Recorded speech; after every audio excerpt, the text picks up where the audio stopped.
इसकी martial Kingsman के नाम से दी हुई है। सही है। पूरी non current asset equity non current liabilities current liabilities.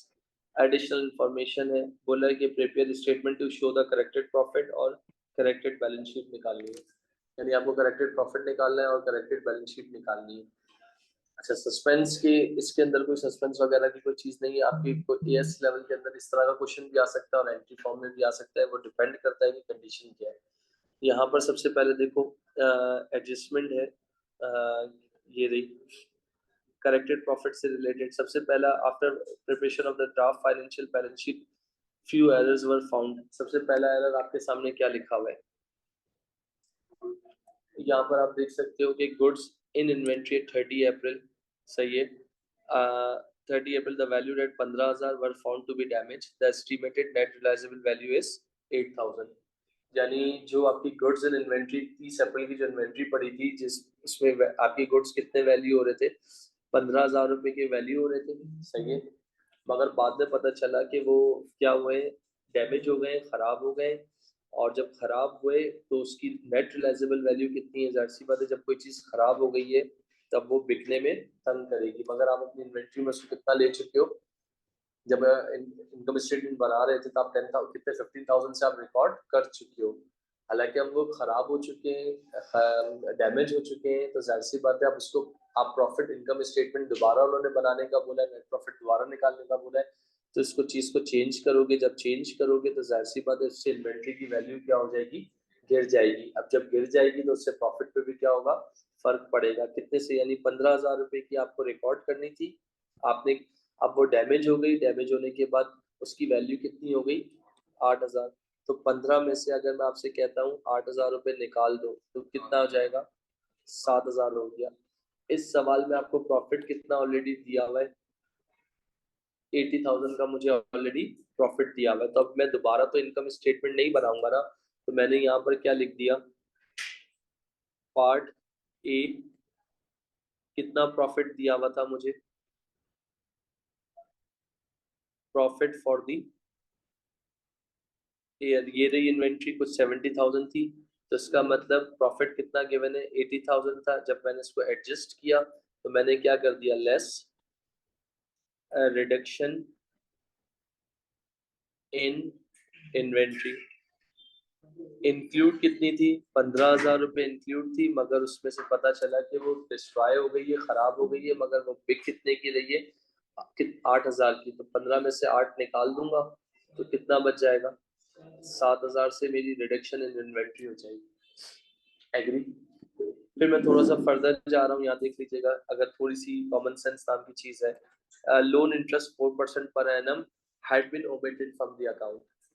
कर्जा लिया था, कर्जे पे इंटरेस्ट देना पड़ता है, जो कि मैंने उस इंटरेस्ट को ओमिट कर दिया है, हटा दिया है। This is called error of omission, मतलब लिखना भूल गया हूँ। तो इसका मतलब कर्जा कितना लिया हुआ था, 4% था। तो कर्जा यहाँ पर लोन ये रहा, कितने का था लोन, 2 लाख रुपए का लोन था।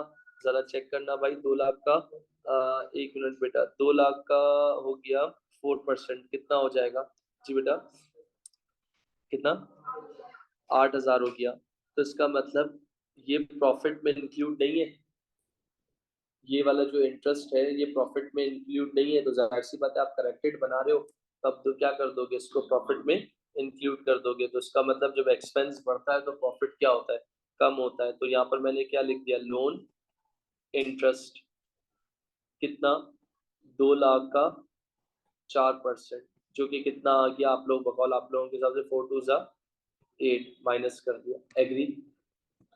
तीसरी एडजस्टमेंट मेरे पास दी हुई है, no provision for depreciation on equipment had been made, यानी डेप्रिसिएशन की प्रोविजन बनाया नहीं, यानी हमने अपने नॉन करंट एसेट को ओवर स्टेट कर दिया कि क्या हमें डेप्रिसिएशन माइनस करना मैंडेटरी होती है। Depreciation should have been provided 5% per annum using RBF method. तो इसका मतलब क्या हो गया, हमारा नॉन करंट एसेट कौन, किस एसेट की बात हो रही है, इक्विपमेंट की बात हो रही है। इक्विपमेंट की नेट बुक वैल्यू का मतलब नेट बुक वैल्यू दी हुई है, कितनी दी हुई है आपके पास, देखें 540,000 दी हुई है, कितनी दी हुई है, 540,000। तो 540,000 का जरा निकाले, कितने परसेंट निकालने का बोला था, कितना होगा 5%? कितना बेटा? तो इसका मतलब ये डेप्रिसिएशन इंक्लूड नहीं थी, तो अब हम डेप्रिसिएशन इंक्लूड करेंगे, जब इंक्लूड करेंगे तो उससे प्रॉफिट क्या होगा, कम हो जाएगा। तो डेप्रिसिएशन किसकी थी, नाम क्या है, इक्विपमेंट का था, तो 540,000 ऑलरेडी नेटबुक वैल्यू पे था, तो उसका कितने परसेंट बोल दिया, 5%। तो कितना आ रहा है आप लोगों के हिसाब से, 27,000 तो निकल गया। फिर इसके बाद अगली एडजस्टमेंट थोड़ी सी डिफरेंट है, देख लीजिएगा। Motor vehicle are depreciated by 10% per annum during the vehicle repair 10,000 had been incorrectly debited to motor vehicle account. This is called कौन सा वाला एरर, यानी error of principle. Error of principle क्या कहता है कि एक एक्सपेंस को गलती से मोटर व्हीकल बना दिया था। बहुत टेक्निकल चीजें, प्लीज समझ लेना। यानी एक्सपेंस पे कभी भी डेप्रिसिएशन नहीं निकलती, नॉन करंट एसेट पे निकलती है। मैं इसको जूम कर रहा हूँ, थोड़ा सा देख लेना। लिखा हुआ है motor vehicle are depreciated 10% per annum during the year vehicle repair 10,000। Vehicle पे रिपेयर हुआ था 10,000 रुपए का, और आपने उसको गलती से डेबिट कर दिया था कहाँ पर, मोटर व्हीकल अकाउंट के अंदर। तो इसका मतलब हकीकत में मोटर व्हीकल खरीदी नहीं गई थी, रिपेयर्स हुआ था। जब आपने 10,000 रुपये उस पे मोटर व्हीकल पे कर दिया होगा, तो जब डेप्रिसिएशन निकाली होगी तो वो 10,000 रुपये इंक्लूड भी होंगे रिपेयर्स के। तो इसका मतलब निकलनी नहीं चाहिए थी, जो आप लोगों ने निकाल दी है। एग्री? यहाँ तक एक्सप्लेन में कोई मसला? तो अब जाहिर सी बात है, जब आप इसको सही करने जाओगे तो हकीकत में मोटर व्हीकल कितने की थी, यहाँ देख सकते हैं आप। मोटर व्हीकल नेटबुक वैल्यू थी 3,30,000। 3,30,000 में से जो 10,000 रुपए रिपेयर्स के थे निकल गए, तो होनी कितनी चाहिए थी, 3,20,000 होनी चाहिए थी। मगर आपने 10,000 रुपए रिपेयर्स के शामिल कर दिए होंगे। जब रिपेयर्स के शामिल किए होंगे तो उसकी टोटल वैल्यू पे आपने डेप्रिसिएशन निकाल ली होगी, जो कि गलत काम किया होगा। सही है? तो अब जब आप मैं इसको सही करने जा रहा हूँ, तो प्रॉफिट के अंदर डेप्रिसिएशन ज्यादा माइनस कर दी है, जो कि होनी बनती नहीं थी। तो अब मैं इसको क्या कर दूंगा, प्रॉफिट में ऐड कर दूंगा, जितनी ज्यादा माइनस की उतनी ही ऐड कर दूंगा। तो यहाँ पर आप देख लीजिएगा जरा, ओवर चार्ज क्या कर दी थी, डेप्रिसिएशन कर दी थी, किसकी कर दी थी, मोटर व्हीकल की। कितनी ही ओवर चार्ज की थी, 10,000 का कितने परसेंट बोला था, 10%। तो कितना हो गया, 1,000 हो गया। तो 1,000 दोबारा प्रॉफिट में ऐड कर दिया। एग्री? फिर इसके बाद आखिरी एंट्री है 28 अप्रैल, कस्टमर था, 3,600 रुपए बैंकक्रप्ट डिक्लेयर हुआ है। It was decided to write off this amount in full, no record of this made in the account. बंदा भाग गया हमारे पैसे लेके, मगर प्रॉफिट में रिकॉर्ड नहीं हुआ था। तो जाहिर सी बात है, आप रिकॉर्ड कर दूंगा, तो यहाँ पर क्या कर लिख दूंगा, बैड डेब, बैड डेब रिटर्न ऑफ कितना, पुराना क्वेश्चन है तो आप इररिकवरेबल डेब रिटर्न ऑफ लिखोगे कितना, 3,600। तो इसको प्लस माइनस करके बता सकते हो रिवाइज प्रॉफिट कितना आ रहा है। This is called revise profit for the year. कितना बन रहा है प्रॉफिट रिवाइज करके, नहीं 30, दोबारा चेक करो। अच्छा एक चीज रुक जाओ, 10,000 का इम्पैक्ट भी लेना था, जो कि मैंने नहीं लिया है, यहाँ देख लेना।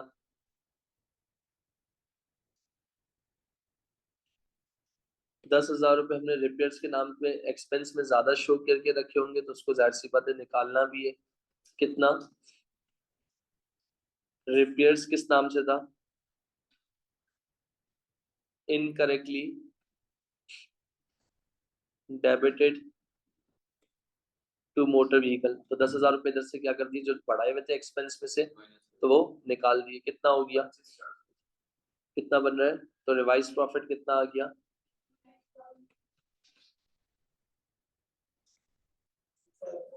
Revise profit for the year 25,400 मेरा प्रॉफिट हो गया। अब मुझे इसकी क्या बनानी है, एसएफपी बनानी है। एसएफपी जो जहां वैल्यू दी हुई है वही बनाऊंगा, जहां चेंजिंग हुई है वहां चेंज कर दूंगा। जैसे कैसे, आप एसएफपी जब बनाओगे तो एसएफपी का क्या फॉर्मेट होता है, 3 कॉलम बनाने की जरूरत नहीं है, 2 कॉलम ही बना दो, इनफ है, क्योंकि डेप्रिसिएशन वगैरह का कोई इतना बड़ा भी इम्पैक्ट नहीं है। सबसे पहले क्या आ गया, एसेट्स आ गए, फिर क्या आते हैं, शॉर्ट फॉर्म अलाउ नहीं होती पेपर में, आप नहीं लिखोगे। नॉन करंट एसेट की बात कर रहा हूँ, तो नॉन करंट एसेट में सबसे पहला एसेट कौन सा था, बिल्डिंग था। बिल्डिंग कितने की, 3 लाख रुपए की थी, सही है, तो उसको एज इट इज लिख दूंगा।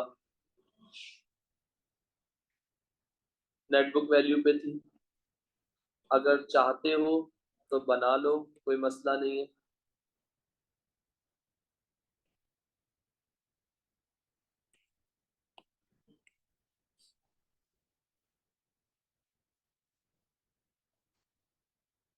तो ये क्या हो गया, कॉस्ट, एक्यूमुलेटेड डेब्ट और एनबीवी। तो यहाँ पर नेटबुक वैल्यू नहीं थी डायरेक्ट आपकी 3 लाख रुपए ये आ गई वैल्यू। बिल्डिंग के बाद क्या आ गया आपका, इक्विपमेंट, वो भी किस पे दिया हुआ है, नेटबुक वैल्यू पे। तो इक्विपमेंट की में अंदर कोई चेंजिंग हुई थी, चेक कर लो, कितना निकाला था। तो इसका मतलब आपकी थी कितनी, 5,40,000 थी, जो कि हमने डेप्रिसिएशन रिकॉर्ड नहीं की थी। तो 5,40 में से आप क्या कर दो,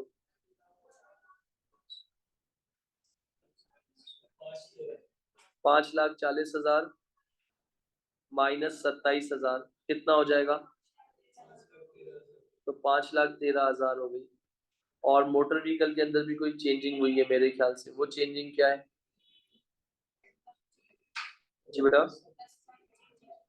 एक मिनट बेटा।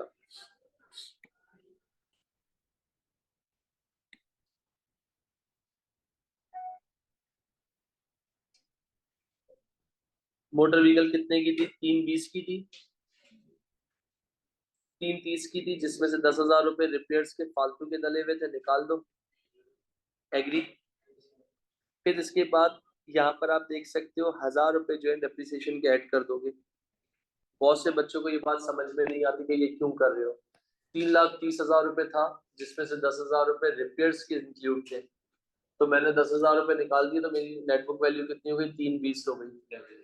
और ये जो +1,000 आप क्यों कर रहे हो, क्योंकि भाई रिपेयर्स पे कभी डेप्रिसिएशन निकलती ही नहीं है, डेप्रिसिएशन नॉन करंट एसेट पे निकलती है।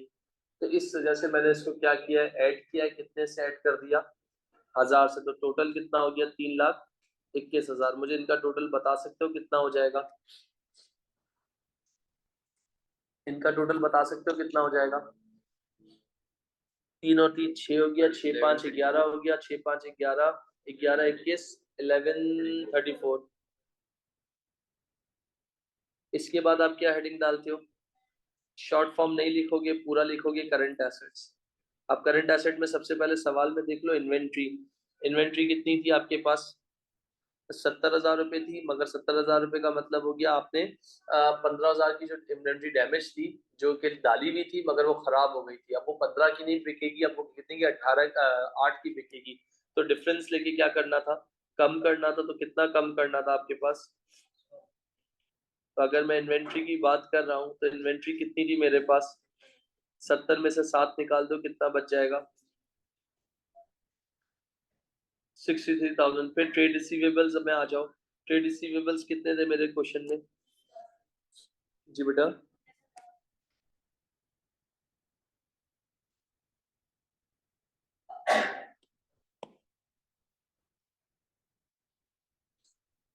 कितने, 19,000। 19 में से आप निकाल दो कितना, बैड डेब्ट 3,600। अब कितने हो जाएंगे, 17,000, कितना कितना, 15,400। इसके बाद आपके पास ट्रेड रिसीवेबल के बाद क्या था, अदर रिसीवेबल्स में मेरे ख्याल से कोई चेंजिंग नहीं थी शायद। अदर रिसीवेबल्स में बेटा आपके पास प्रीपेड एक्सपेंस और अक्रूड इनकम। अच्छा, अदर रिसीवेबल्स के बाद मेरे पास क्या है, कैश एट बैंक, उसमें भी मेरे ख्याल से कोई चेंजिंग नहीं थी। इन सबको आप टोटल कर लो, कितना हो गया, 15 और 6 21,400, 21 60 70 80 81 82 83 84 400, दोनों को ऐड अप कर लो, कितना हो जाएगा।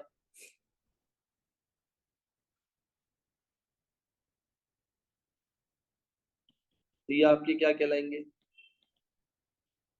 टोटल एसेट्स कितने बन रहे हैं देख के बता सकती हो?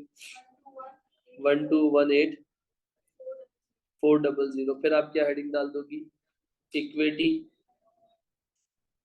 And liabilities. Equity and liabilities की जब हेडिंग डालोगी तो इक्विटी एंड लाइबिलिटीज की हेडिंग डालोगे तो कैपिटल कितना था आपके पास? 1 मिलियन का था। कैपिटल में कोई चेंजिंग होगी? मेरे ख्याल से कुछ एरर्स वगैरह कुछ नहीं थे। तो वन 1 मिलियन का क्या था? कैपिटल था। प्रॉफिट कितना हो गया था? 25,400 हो गया था करेक्शन होने के बाद। तो इक्विटी में ये प्लस कर दो। प्रॉफिट ड्राइंग्स में मेरे ख्याल से कोई चेंजिंग नहीं हुई थी, ड्राइंग्स थी 75,000। तो इनको प्लस माइनस करके मुझे बता सकते हो आंसर कितना होगा? ड्राइंग्स में कोई चेंजिंग नहीं थी। क्लोजिंग कैपिटल कितना आ रहा है आप लोगों के पास? 9,50,400। फिर क्या आएगा आपके पास? Non current. Again short form नहीं लिखोगे, non current liability. Non current liabilities में क्या चीज आ जाएगी? लोन। लोन में मेरे ख्याल से कितने का था? 2% का लोन था। तो जाहिर सी बात उसमें कोई चेंजिंग नहीं थी, वो तो इंटरेस्ट निकाला नहीं था। तो 2 लाख का लोन, वो तो लोन पे इंटरेस्ट था ना, वो तो इनकम स्टेटमेंट में एडजस्ट होता है। तो लोन में तो कोई एडजस्टमेंट नहीं हुई ना, तो वो एज इट इज लिख दिया 2 लाख का। फिर इसके बाद आ जाओ, फिर क्या आएगी? Add current liability. Current liabilities में क्या होंगे? Trade payables. मेरे ख्याल से ट्रेड पेबल में भी कोई एडजस्टमेंट नहीं थी। 57,000 के ट्रेड पेबल्स आ गए।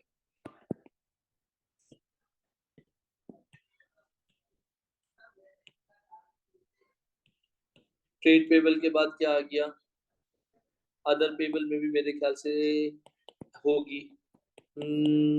अदर पेबल कितना था आपके पास? कितना? 3,000 था। और एक मिनट रुक जाना। और 8,000 रुपये का लोन इंटरेस्ट।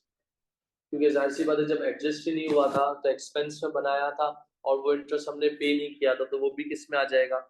अदर पेबल में। 8 और 3 कितना हो गया? 11। 57 और 11 कितना हो गया? 68। तीनों वैल्यूज को प्लस करके देखो कि ये आपकी बैलेंस शीट इक्वल हो रही है। कितनी क्या आ रहा है? जिसको आप क्या कहोगे? टोटल इक्विटी एंड लाइबिलिटीज कितना आ रहा है? 1218,400। डन यहाँ तक? इधर तक किसी का कोई प्रॉब्लम बेटा? ये था AS accounting June 2011 paper 23 question number 1, part A and B.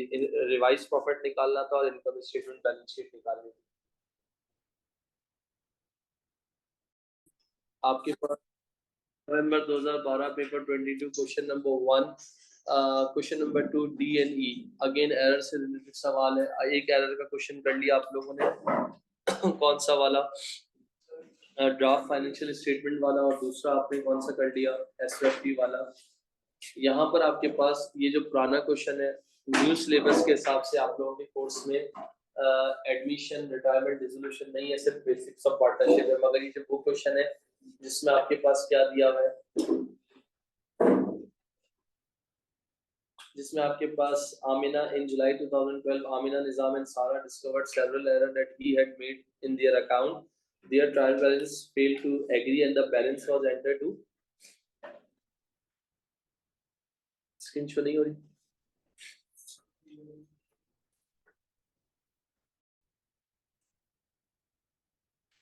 November 2012 paper 22 question number 1।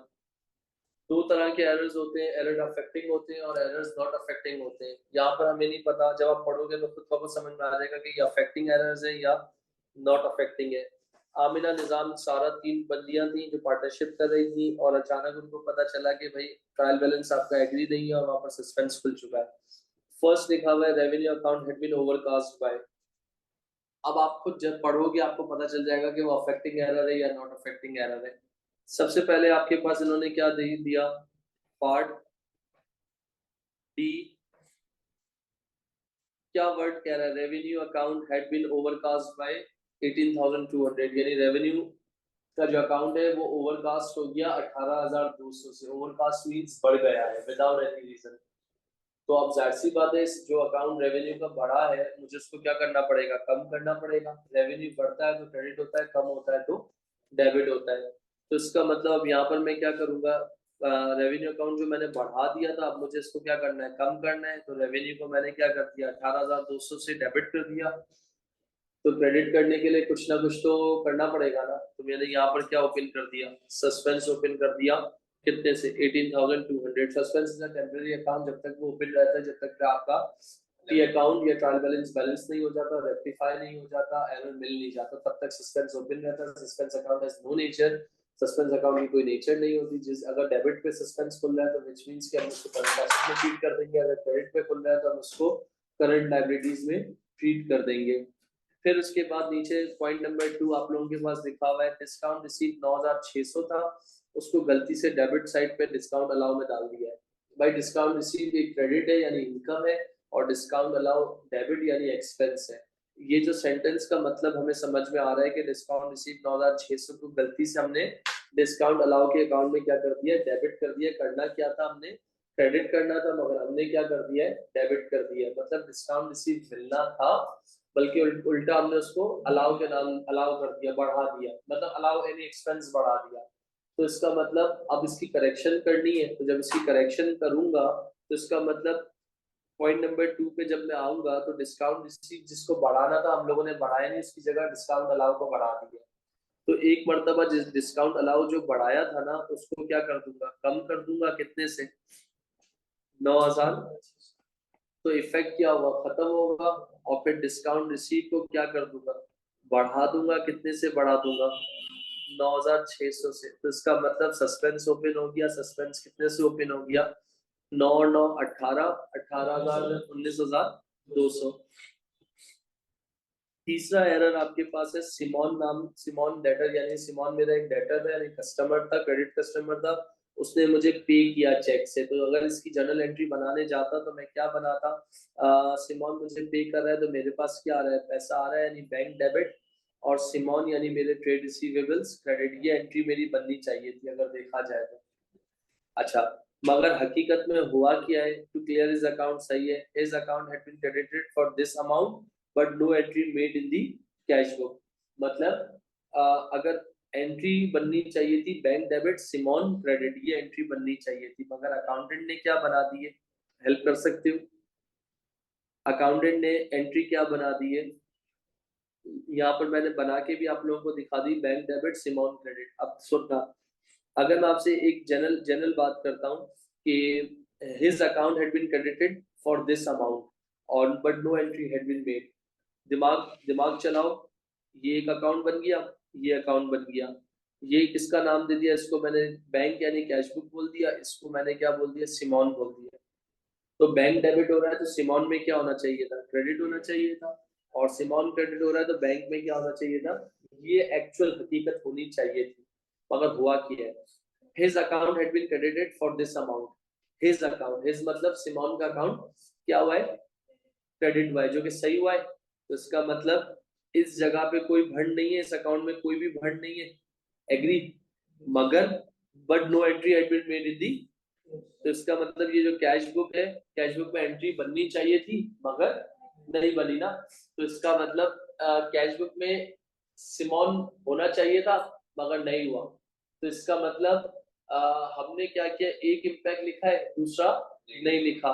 तो कौन सा वाला लिखा हुआ है, अगर हम मैं बात कर रहा हूँ, यानी सिमोन के अकाउंट में बैंक को सही रिकॉर्ड होगी है। तो इसका मतलब बैंक, इसका मतलब अगर एंट्री बनाता मैं अपने पास तो यहाँ क्या लिखता कि मेरे पास पैसे आ गए कितने से, 9,400 से।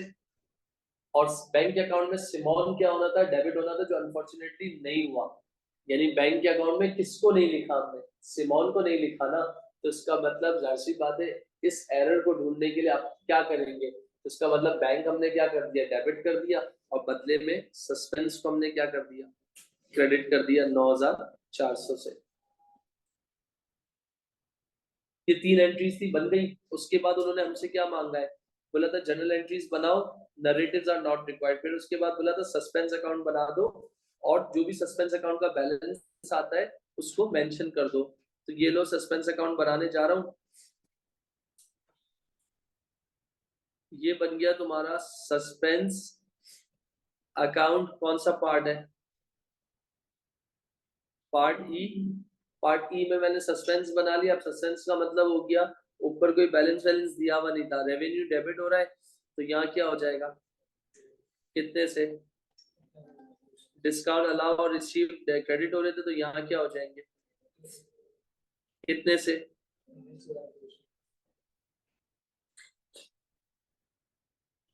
बैंक डेबिट हो रहा था तो सस्पेंस में क्या हो गया? कौन सी साइड तुम्हें दिखने में हैवी लग रही है, डेबिट या क्रेडिट? 18 9 कितना हो गया? 28। 27,000। 27,600। 27,600 में से 19,200 माइनस कर दो।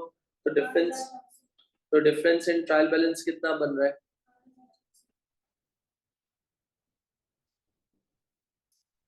8,000। तो इसका मतलब इस 8,400 की वजह से सस्पेंस ओपन हुआ था। डन। कोई मसला? उसके बाद नेक्स्ट क्वेश्चन की तरफ मूव करते हैं। एक और क्वेश्चन, मई 2013 paper 23, question number 2, AS accounting errors and suspense. ये भी पार्टनरशिप से पुराना क्वेश्चन है, पार्टनरशिप के साथ मिलके आया था। गौरिस, जॉर्ज गौरिस के नाम से सोल ट्रेडर बिजनेस था। एक बैलेंस शीट हमारे पास ऑलरेडी बनी हुई है। मुझे क्या निकालना है? रिवाइज प्रॉफिट निकालना है और कैपिटल निकाल के देना है। अब कैपिटल निकाल के देने का मतलब हो गया equity plus profit minus drawing से मेरा क्या आ जाएगा? कैपिटल आ जाएगा। यहाँ तक क्लियर? अच्छा, रिवाइज, अगर इस क्वेश्चन की बात करूं, इस क्वेश्चन में ड्राफ्ट प्रॉफिट कितने का दिया हुआ था, यानी 30,000 रुपए का कुछ प्रॉफिट दिया हुआ था, मगर अकाउंटेंट ने कुछ गलतियां बहुत की हुई थी, उन गलतियों को सही करना है। तो यहाँ पर अगर बात करते हैं पार्ट ए,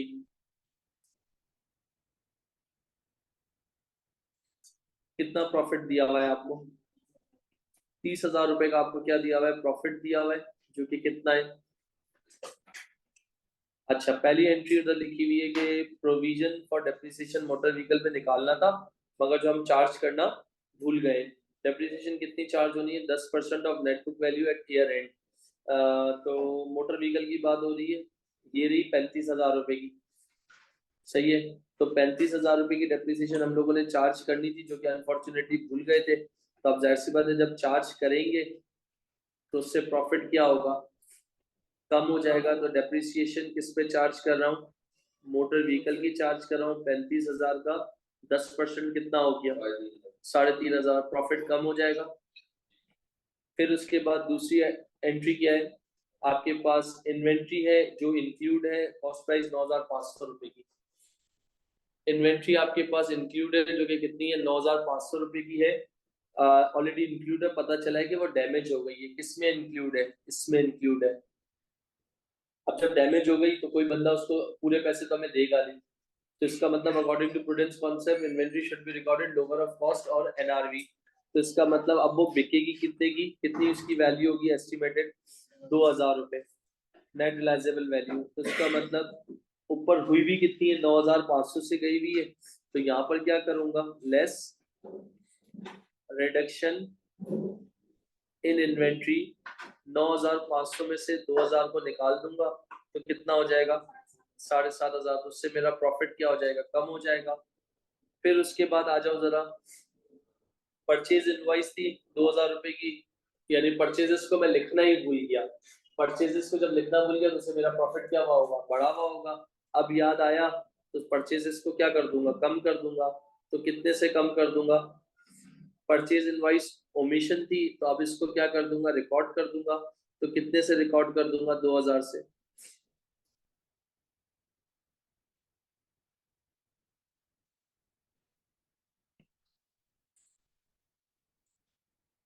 एग्री। आखिरी क्या लिखा हुआ है? सेल्स इनवाइस 4,000, यानी सेल्स को मैं भूल गया। जब मैंने सेल्स को भूल गया तो इसका मतलब सेल्स कम लिखी है। जब सेल्स कम लिखी है, सेल्स बढ़ती है तो प्रॉफिट बढ़ता है। तो यहाँ मैं सेल्स को कम लिखा हुआ था, तो अब मैं क्या कर दूंगा? इसको प्रॉफिट में बढ़ा दूंगा। तो सेल्स को क्या कर दिया था? ओमिट कर दिया था। पता चला तो उसको मैंने क्या कर दिया, करेक्ट कर दिया, कितने से, 4000 से। उसके बाद मेरे बच्चों आखिरी क्या लिखा हुआ है, लोन रिसीव हुआ था, कर्जा रिसीव हुआ था, कितने से रिसीव हुआ था, 50 कैसे, लोन आपका 50,000 का रिसीव हुआ था, मगर कब रिसीव हुआ था, 1 मार्च को हुआ था। ईयर एंड कब हो रहा है, जून में हो रहा है, तो इसका मतलब इंटरेस्ट को रिकॉर्ड नहीं किया है, तो इसका मतलब लेस लोन इंटरेस्ट। तो 50,000 का जरा निकालना, 6% कितना होगा, मगर जब 50,000 का 6% निकालोगे तो वो कितना बन रहा है आपके पास, तो मार्च पूरे साल का क्यों होगा, मार्च अप्रैल में, ये पूरे 50,000 6/3,000 बनता है ना, तो ये पूरे साल का हुआ। रिसीव कब हुआ है, मार्च में हुआ है, मार्च अप्रैल मई और जून, 4 महीने हो गए, मल्टीप्लाई बाय 4 डिवाइडेड बाय 12, 1000 हो गए। तो करेक्टेड प्रॉफिट बता सकते हो कितना आ जाएगा, यानी सॉरी करेक्टेड प्रॉफिट नहीं, revise profit for the year,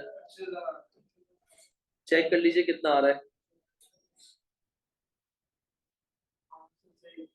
20,000। इसके बाद अगला पार्ट में क्या निकालना है, कैपिटल निकालना है, किसका कैपिटल निकालना है,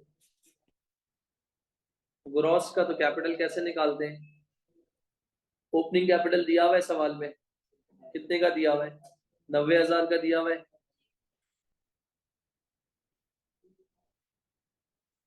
इस साल प्रॉफिट में क्या चेंजिंग आई, 30,000 की जगह प्रॉफिट कितने का हो गया है,